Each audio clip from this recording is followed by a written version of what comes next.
Hey guys, welcome back. In today's video, we're going to show you how to fix Starfield power from beyond bug. Are you looking for a quick guide on how to fix Starfield's power from beyond bug? Stay tuned because this video is for you. All right, so the developers haven't really addressed this issue at the moment, and members of the community, players, have figured out certain fixes for this. So the first one is to look manually for the next marker. While it may be time consuming, you could look for the marker manually. Try going to the systems you have visited before.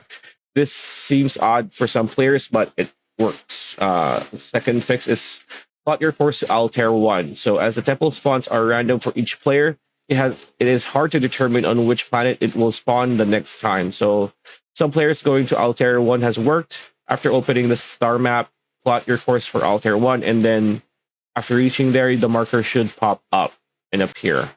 And then lastly, use chart course. Another fix is by using chart courses. Press the missions button in the star map. After going to the missions menu, select chart course. After going to the planet, do not make a land zone. After that, choose a landing site you didn't create. This should access you to the next temple. And yeah, that's pretty much it. That's the video. Hope you liked it. Like, comment, share, subscribe, ring that bell icon, and we'll see you on the next one.